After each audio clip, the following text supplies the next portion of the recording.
What is going on, All-Terrain Nation? Whether it be two-wheel drive, four-wheel drive, it does not matter what you drive because this is your All-Terrain Nation, and I'm your host, David Boyd. Well, it's not Friday, and it's not the Saturday show, I promise you, but hey, it's Sunday, and I'm here. I made it. I've had a freaking busy weekend, and I just want to say I'm sorry that I didn't get to you guys this week so far. I mean, I have done a lot of news though. Let's be honest. I've had 2 full days of live Bronco chat. So if you're a Bronco fan, you guys should be happy about that. But we've had other things going on this week that I kind of wanted to get into. But first, you know the drill. If you have not yet, smash the like button. Once again, all that does is tell other people who may like, fun, like whatever I am, a hybrid of enthusiast and auto journalist that like strange content that I like to bring. It says, hey, maybe we should recommend you this channel. So that's what I like it. And if we deserve your subscribe, thank you very, very much. What is up, Kevin Monet? What is going on with Austin, and where is Danny? Well, Danny's in California. He's over by you, Kevin. That's where Danny is. And Danny's not exclusive to the show, even though, I love my buddy.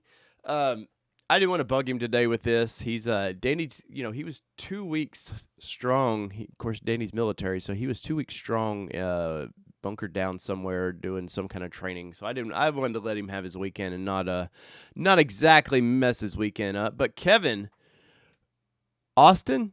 So I guess I could get right into that. So I was accepted into the Texas Automotive Journalists Association. And what that actually does for the channel is many, many cool things. It allows me to fly down to Texas. They hold 2 major events a year. They let me pull it up real quick, and I will go over it with you because you guys should know about this. Dang it, where you at? Where are you at, Texas? Where'd Texas go? And just bear with me as I attempt to bring this to you guys. Let me do away with that. I don't know why I wasn't more prepared for actually talking about this, but yeah. So it's gonna allow the channel to grow, honestly, quite a bit. So I'm super pumped about it. A lot of my friends, journalist friends, are already members of this, and anytime you can get into one of these memberships, it's just nothing but a plus for whatever you want to do with in the automotive world. Let's see. That's about it. And all right, here we go. We'll transition there. So there you go. So the Texas Writer Association. Once again, it's a quick edit here, so bear with me. But what they do, they've got 2 big events. So there's the Texas Auto Roundup, which I'm a little late, I think to get into. But Kevin, thank you, sir. Thank you for your money for Austin. I'm pumped to go to Austin this fall because Austin's one of those. It's like, I don't know. It's the craziest place in Texas, honestly, and one of the crazier places towards the East Coast that you can go visit. But so what the Texas Writer Association does is it allows you. They do 2 big events. The first year is the Texas Auto Roundup. It allows you to test drive all the cool cars. And I can do auto segments on it. I can hang out with my buddy Tim with pickup trucks and SUVs, stuff like that. Brainstorm with other journalists and just, get to test the cars and trucks and stuff that mostly it's cars on that one. The cars and stuff that I want to, because I know cars aren't super, super popular right now, but there is still a market for car talk. And while other channels maybe are just, not crapping on other channels really, but they just seem to like be more exclusively trucks. I want, for one, the greediness in me, I want to chat Corvettes and Ferraris and Lamborghinis and stuff, and events like this give you access to some of that stuff. So that is part 1, but this fall, part 2 is the truck rodeo. Now, truck rodeo is where it's at, man, because obviously we are a truck heavy show. Truck rodeo will give me access to all the fun trucks and SUVs that are out there, and you get to, they have like a little off road course. You can try them out. The biggest thing I'm interested in, I should have my Bronco by this time, but fingers crossed. But if not, it should give me access to some Broncos and stuff where I can actually do some off-road testing with them, some on-road testing, stuff like that. But whatever cool things are out there, TRX, whatever is out there, it would give me a lot of access to. And it's once again, it's big for the channel. If you don't know, I've been pretty connected to Nissan, and in the Nissan world, I can get access to a lot of things if I want to. But this is going to get the channel's name out there to other manufacturers, and I'm pumped about it. I really am, and hopefully you guys are too. Now, granted, it won't be till the fall that some of that content comes, but it's all about connections. So I wanted to get into that just a little bit because I'm pumped about it. Tim's been bugging me. Tim with pickup trucks and SUVs been bugging me forever to register with these guys and see if they would accept me. And I want to say thank you to the Texas Association for accepting me. So and it's Monster, where you at? I drink too much of this.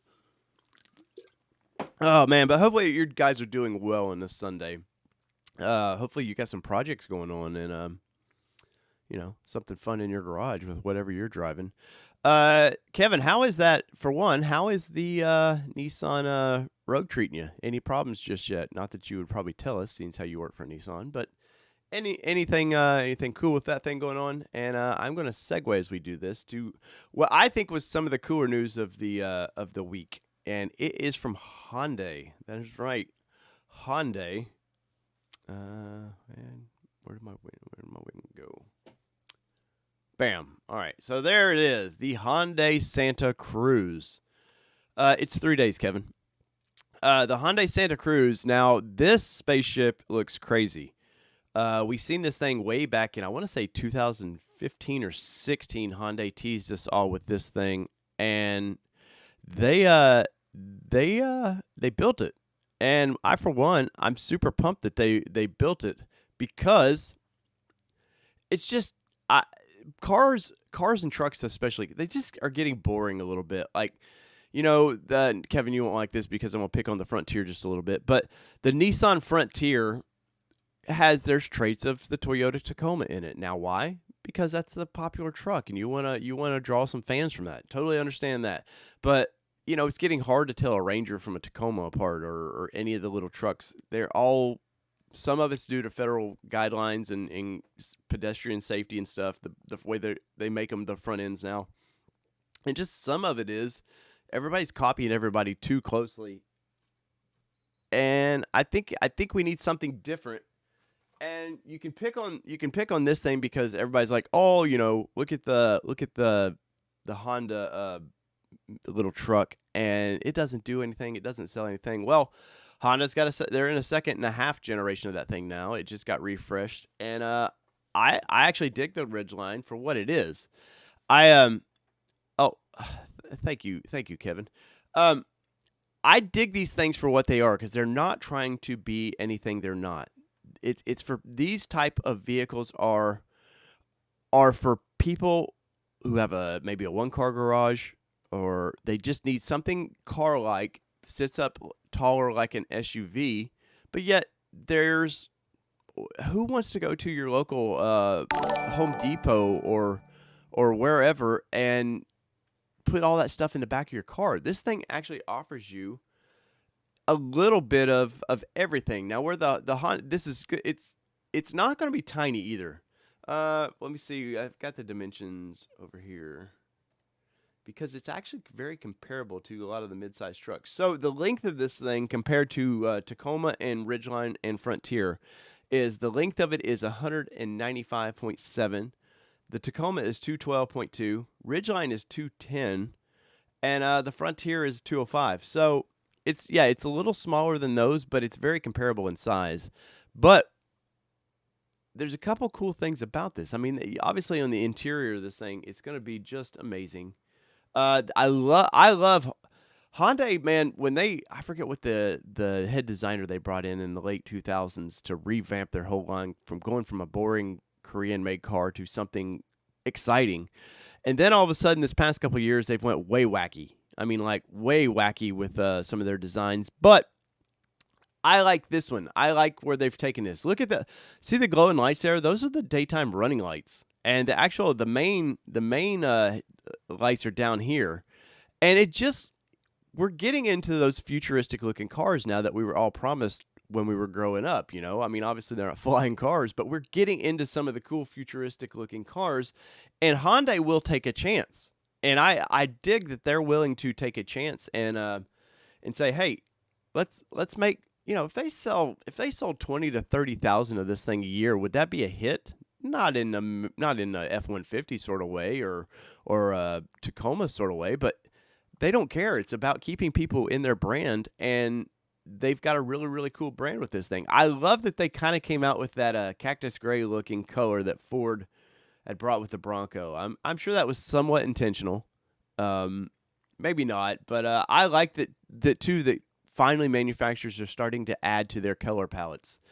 Obviously, black, silver, and white are always the top three colors in any auto manufacturers. That's their top three colors always. But I like that these things are revealing a little bit of spunk. Now, the one thing that I am so tired of, and Nissan just brought it out with their new Frontier, obviously the Santa Cruz, and everybody's doing this, is this stamped-in tailgate. Guys, let's just stop with that right now, because it doesn't, to me, in my opinion, it does not feel like it's a part of that vehicle. It just feels like, well, you know, it was sort of an afterthought of like, well, we got to do something. I would rather you not have anything back there than that, because I feel like when Tacoma started doing this and then everybody started copying them, and that was 16s when the Tacoma came out. Like, we've seen this for a while. Let's be a little bit original. This just feels like, well, we had to do it because that's what the mid-size segment wants now. Other than that, I love the taillights of this thing. It does bring back that kind of brat, the Subaru brat feel a little bit. A lot of that's due to they need the structural rigidity to make this thing work just right. But I love how they made these lines flow a little bit better. The Maverick that we're going to see is a lot of plastic through here, and to me, it kind of takes away from the truck feel. Ridgeline is somewhat same way, especially the Gen 1 Ridgeline was like that a lot. The Chevy Avalanche was definitely had a big chunk of plastic there, but I like how they've just been able to blend this thing in and make it somewhat truck-like, but yet it does have that classic you see here in the front. It does have that classic Hyundai look to it. Yes, definitely it's a modern Ranchero or El Camino, which, you know, Chevy could have brought that. Chevy could have been ahead of this thing for a long time, because Holden had a El Camino style Ute that they were selling in Australia, and of course Chevrolet owned Holden, and they could have brought that to the United States. And there was so many designs. I remember when the Illumina, this is dating me a little bit, but there was an Illumina design, which was the sort of a takeoff of a Monte Carlo back in the early 90s of Chevrolet, and they had played around with that, and it was just kick-ass. I just think that at the time, GM especially is such a conservative company. They'll throw a design out and then never build it, much like Nissan or somebody. They're great at showing what could be, and then never come through with things. Anyways, Smitty's Garage, what's going on, buddy? What the hell, man? You are allowed to drink on Sundays? Well, I would definitely have a nice whiskey in my hand today, but I've got softball practice. I've got to go train some girls on how to play the game of softball today, and I don't think their parents would like that very much if Lit Dave showed up. But there's always a monster in reach, man. So, but what's going on, Smitty's Garage? That was for you, buddy. But back to this Hyundai. I like that they're showing it off-road, too. Now, for the type of off-roading I do, no, this is never going to be anything I would be interested in. But I could see somebody taking one of these things in 5 to 10 years and throwing live straight axles under both front and rear, and just figuring out a way to make this like a fun little vehicle, because the proportions of this thing are perfect for off-roading. They really are. Like, everything about this thing is Kevin, enjoy the beats, buddy, and thank you for coming in here. 80 degrees days, and Thank you, sir, and thank you for those super chats, man. I appreciate that. Um, but overall, I'm super pleased with the way this thing looks. They're going to do a couple different versions of this thing, and we will get down to that. Look, look, it's kicking up a little dust there, guys. It's doing its little. I don't know what do you call this thing? A Ute? I like the term Ute for these, but I don't think they're calling it a sports adventure vehicle or something like that, a SAV. And but also these fenders right here. Let's see if I can find the picture of them. They've got some Easter eggs, and I am tired of Easter eggs in these vehicles too. Jeep did a really good job of hiding those, and then everybody else has tried to copy that. With the Nissan Titan, they're all over the new Titan. Just overdone, like tees everywhere. I don't buy a vehicle for that. That's what Easter eggs are for journalists like me to point out and go, oh look, there's something interesting to talk about. Nobody's pulling up to especially the Bronco. Nobody's pulling up to the gas station and somebody's like, "Oh man, it's a kick-ass Bronco," and they see you put the gas thing in the nozzle and you see the little Easter eggs there. Nobody's doing that. But it is fun for a minute, I guess. But once again, there's that front end of this thing and the daytime running lights. I love how they merge these things into the kind of futuristic looking grill of this thing. It's just very, very cool. And look at that. That looks cool, man. Now, I think what they should have done is they should have lit the Hyundai logo right there. I really do. I like that we're starting to see some of that stuff. Nissan's got it with the Titan. You can get the Nissan burger glowing like that. Overall, once again, I think this is just overdone. But let me get into a couple of the numbers of this thing, and we will go to it. So they're going to offer an 8-speed automatic transmission in this thing. And that's right. There is no CVT going in this thing. It's actually going to get a real transmission for which is it's kind of what everybody's going there. The CVT hasn't proven itself in all brands. It hasn't proven itself super reliable, even though there's one brand that gets picked on, a lot about it. But they're going to offer two different 2.5 liter engines in this thing. And here's the sales pitch of it. It's an urban life connectivity with escape to outdoors adventure, work and play flexibility, tough yet alluring demeanor, roominess and maneuverability, open cargo areas, secure lockable storage, towing capabilities. Because this thing actually will tow, I want to say it's like 5,500 pounds. Let's see if they've let me open up the PDF of this thing, if it will open, and I will give you the actual dimensions. So all-wheel drive, it's a front-wheel drive if you're interested in that, but there will be an all-wheel drive aspect to this thing. A lot like the Ridgeline. But the cool thing is it's built in Alabama, which Hyundai has a nice plant there, and I like seeing a lot of these vehicles being built here in the United States. When the big three seem to want to shove everything somewhere else, these other companies can come in and build them. I somewhat believe it's because of the unions, but who knows? All right, so here it is. The 2.5 liter four-cylinder is rated at 3,500 pounds for towing. The 2.5 liter all-wheel drive boasts a generous 5,000 pounds of towing. So if you had a couple jet skis, something like that, it's perfect for that. I really see this as somebody that just needs to go get a few bags of mulch or something. They don't want a big pickup truck. And it's nice that you're kind of getting the hybrid of the two from people. Maybe people might start getting tired of just full SUVs and want where you can get your outside of your vehicle dirty. And other than that, I like it. Hopefully you guys, it's got a lot of cool Hyundai features. I'm just going through their press release right now. And we'll see it in probably at the end of the year. So if you're interested in that, there you go.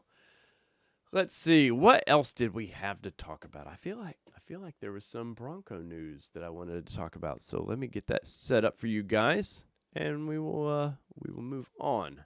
Let's see. Delete that. Pardon me here, guys. I know if Danny was here, he would be distracting you guys while I did this. But Danny's not here right now, so let's see. All right, here it is. Done. All right, so the Bronco.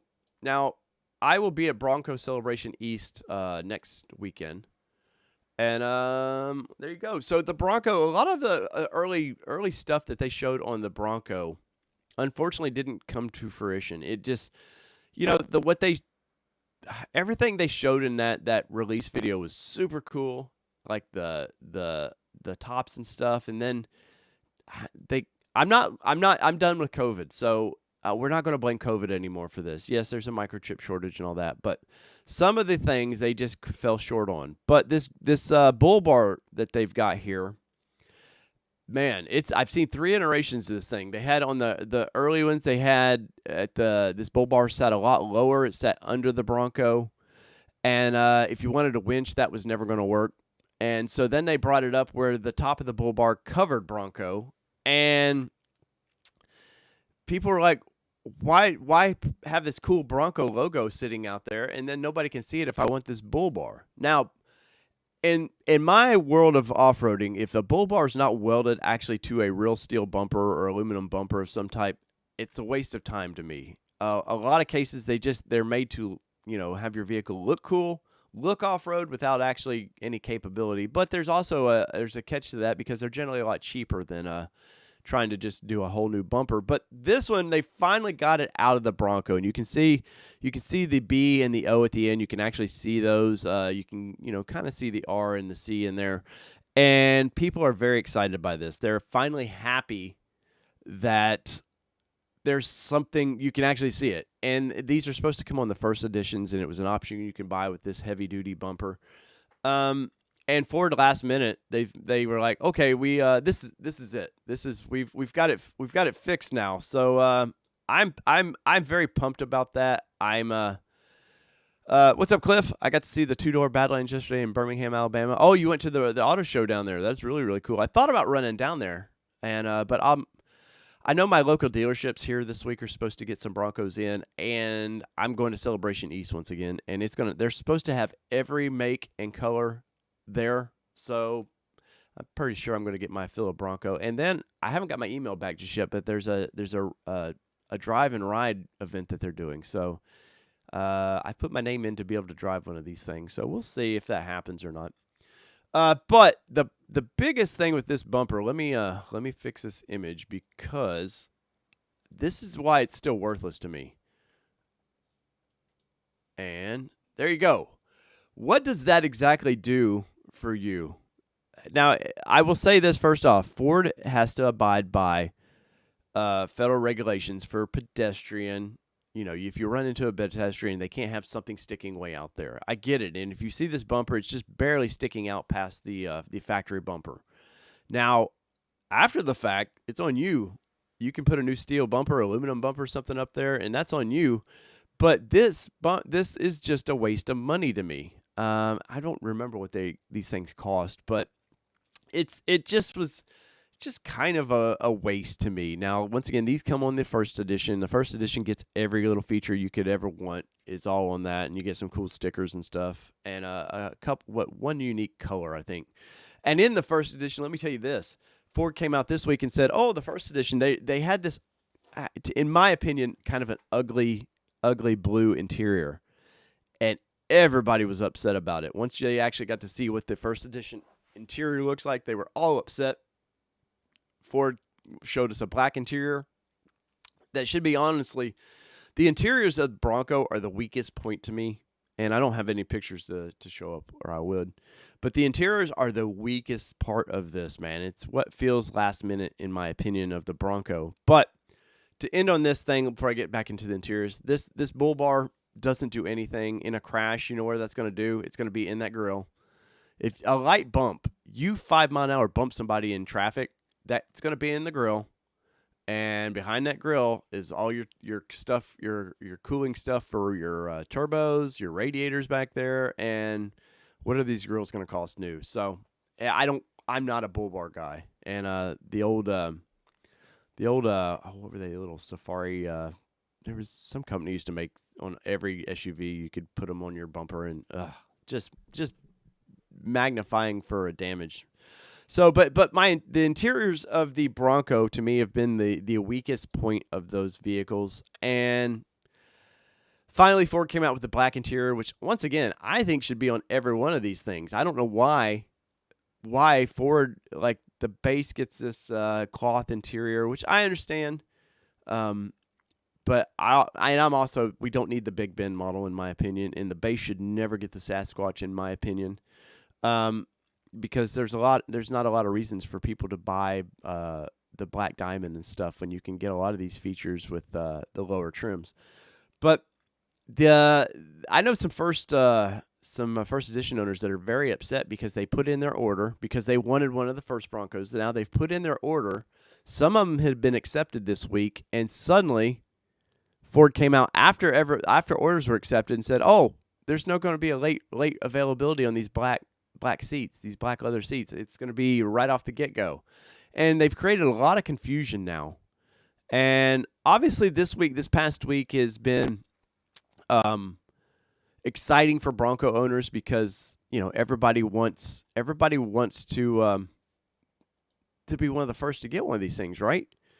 And well, the VIPs and stuff are going to be the very, very first to get them. So maybe Ford, maybe you work with your dealer, and if you're on one of the first 3-day list, maybe you're able to get that switched if you did want that black interior. But I don't know. I've ragged on that interior a few times. I think the Jeep Rubicon, for everything the Bronco did to make the Jeep look old, the Jeep Rubicon interior is still by far, like, it's night and day different to me, what Bronco should be in that regards. But once again, I'm still excited to get one. I don't care. I mean, I'm not buying this thing for specifically the interior, right? I'm buying this thing to take the roof and doors off and go have fun going down the road, dirt roads, wherever I end up with this thing. So hopefully you guys do. Cliff, let's see. Oh, sorry. Smitty says down here in Montgomery. That is correct, man. And I've drove through that plant before. I need to go visit a couple of those plants. Maybe we can make that happen. I've done a lot of time in Nissan plants. It's time to do some time in another plant. But so that's Bronco news. Nothing super exciting other than the fact that this past week that orders opened up and people are either super happy or super pissed off. And some of the people I've seen super pissed off probably have rights to be, because I've seen people that ordered their Broncos in January somehow got their Bronco built this week or on the list to get built.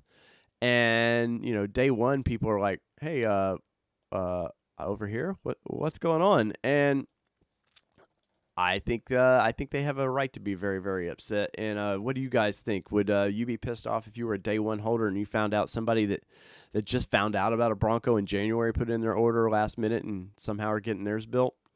Obviously, some of that has to do with what dealer you used. Maybe some of those people, they put them in that VIP category. Who knows? Who cares? At this point, the orders are going in now, so at this point, it's just all wait and see when your number comes up. And Ford has said every Thursday could be email day, so that's exciting, and it lets them kind of reevaluate their orders. And who knows? Maybe next week or in a couple weeks, my order will actually go through, and maybe yours will too. So finally, I want to get to this thing, and let me pull the picture up. Because this was spotted for the channel, and I kind of want to get into this a little bit because we don't, other than maybe Wrangler, we don't talk a bunch of other Jeep products. So the Cherokee is out testing around. They had 3 of these out, and this was sent to me by a listener, and I want to say thank you to that person who sent us this. But it's all badged up or logoed up, camouflaged up, whatever you want to call it. And why do companies do this? So they launch a vehicle, they do this big reveal to it, and then and Ford didn't do this. I'll say this with Bronco, they took the wrappers off. But so Jeep has revealed this thing, and now when they're actually doing a lot of road testing, they're hiding it. What are we hiding from here? Now there was 3 of them. Once again, there was 3 Cherokees, and then there was that Jeep Wrangler in between it. I'm assuming in case the thing broke down, Jeep quality. I'm kidding. I really am. I'm kidding. But it is exciting to see this thing out and about. The biggest concern I have for the Cherokee coming up is where it's going to sit in the price range, because they've got the Wagoneer and the Grand Wagoneer. Obviously, it's a lot bigger vehicle. That's going to be in the $60,000 to $80,000 to $90,000 price range. This thing is going to be in the $50,000 to $70,000 price range, and is that getting nuts for a kind of a mid-size SUV? I think it is. I think the past 5 years, well, I think the past decade, auto prices have went skyrocketing through the roof, and it's proving that people will pay it.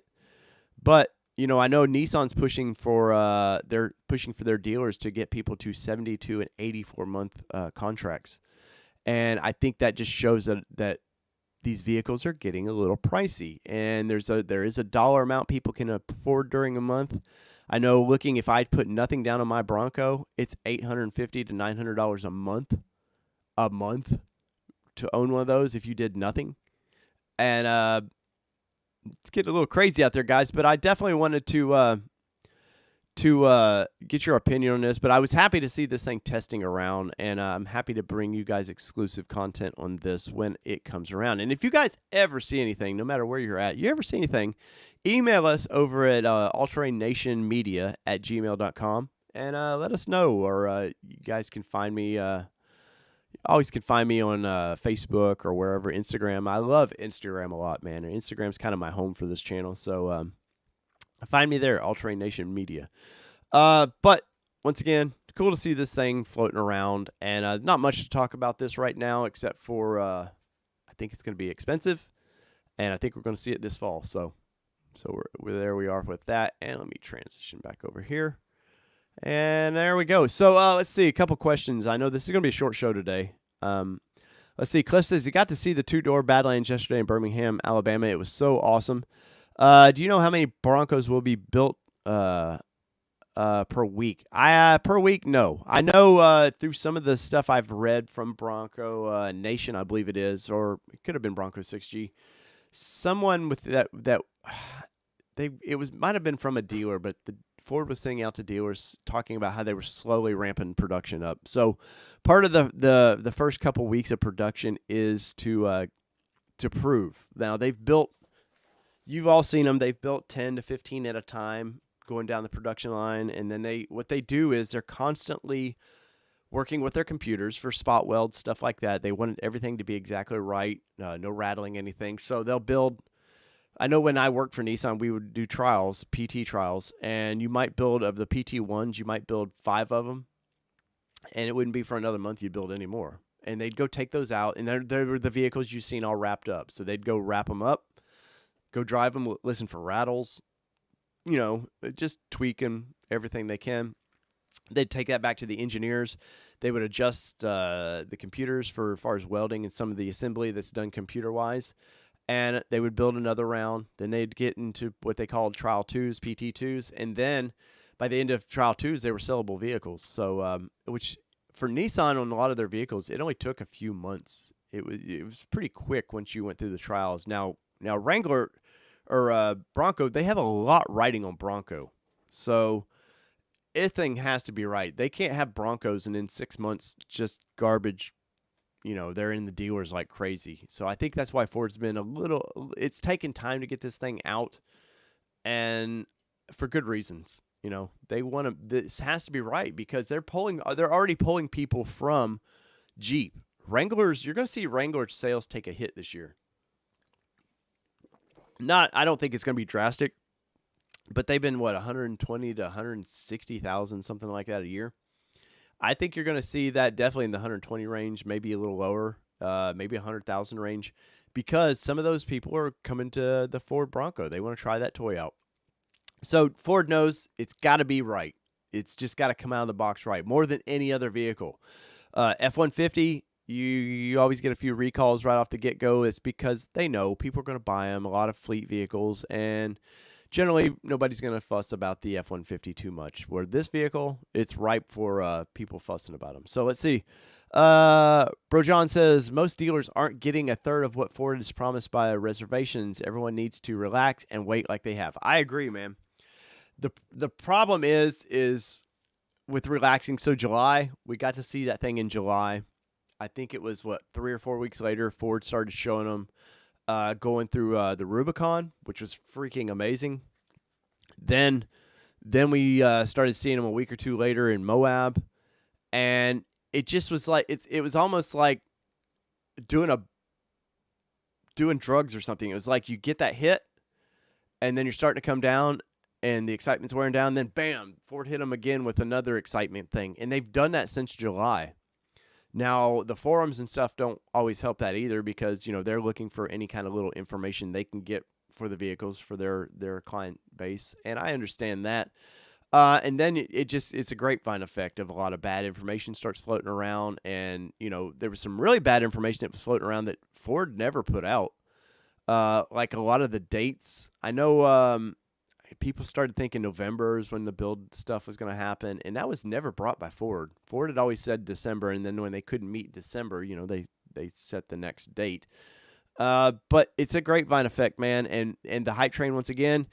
Every time people are like this, it starts like quieting down a little bit, and bam, all of a sudden, and it just keeps people on their nerves about Bronco. Now, we all knew with Bronco it wasn't going to be till June that they were going to start shipping the thing. So I think Ford's right on track with everything they've said so far, and you just got to be patient. I'm a day 3 reservation holder, and like I knew that first round of emails, unless just something drastic happened, that I wasn't getting that email. Did I look a couple times a day? Yes, I did, because you want to be one of the first, but especially for this channel, it'll be big for this channel when we get it and start building on it. But ultimately, I'm patient. If I can have mine by the 1st of September, I'm happy. If I don't get it till Christmas, I'm not making the vehicle car payment or the truck payment on the thing, am I? So, I'm just chilling with it. Let's see. Bro John says we are getting 54 and only getting 40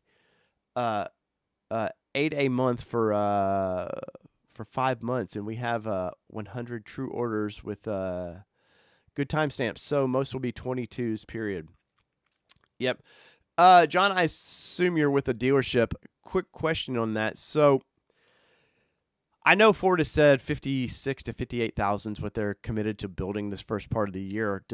If you put in like everybody wanted to that wanted a 21, if you put in for a 21, and we'll all know by May too kind of where you stand, will they, when they say, hey, say my day 3, they go, hey man, 1st of January is when it can get, obviously we know the price is locked in, but does that mean that you can go back in and change some of the options? If Ford were to add some different options for the 22 model year, could you jump in on those changes?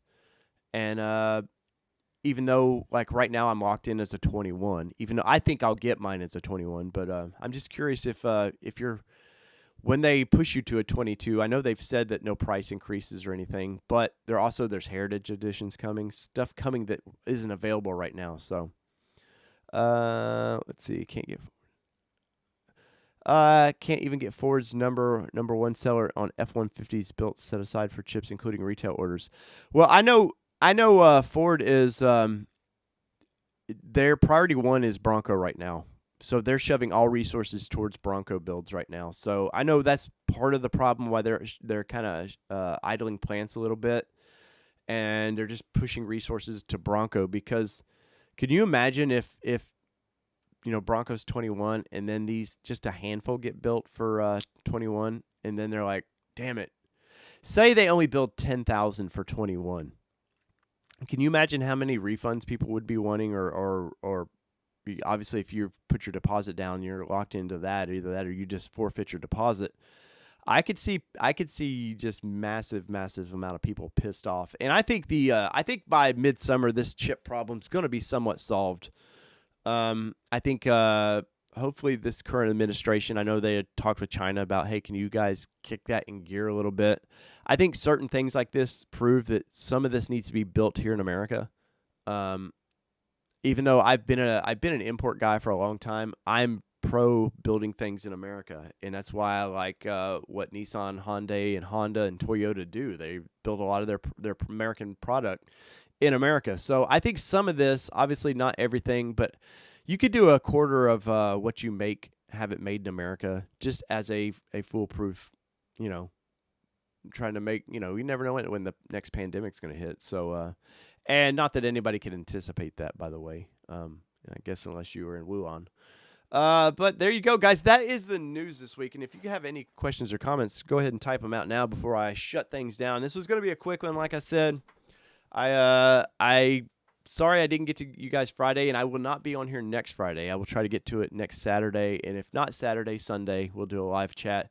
But I'm definitely got some, probably Thursday, I'll do another Bronco show because there'll be a lot of emails coming out, and I know people will be excited by that. So let's see. John says the 21s will be built through November, and starting 22s will be in December. The last I had heard, John, Ford had said they were building 21s all the way through December. So I forget when the plant shutdown is somewhere around the 20th. And then they flip at the beginning of the year and go to it. Thank you, Smitty's Garage. If you guys yet, go check out Smitty Garage's YouTube channel. It's pretty fun. So there you go. That is our news this week. Not a lot to talk about, but I'm happy there was something. April has been a weird month for the auto world right now because normally we have New York Auto Show and stuff that I would be attending, and, well, still nothing. But if you relate to this, I was accepted to the Texas Writers Association, so I'm going to get to do a lot of cool stuff with them. And so you expect a lot of cool content coming down the road. Let's see. Oh, yes, and they're building the parts in Mexico and Japan. Let's see. Are you excited about Maverick? No, I am not excited by Maverick. We talked a little bit. Me and Danny talked a little bit about the Maverick, and I would like to test drive one. Everything I know about it, it's basically the Bronco Sport. So, other than having a bed in the back, that's kind of about it. But there's a place for these Utes. I'm telling you, there is a place for them, or not all these manufacturers start ramping production up for them. So from all things two-wheel drive, four-wheel drive, you know the drill. It does not matter what you drive because this has been your All-Terrain Nation, and we are out. And see you guys with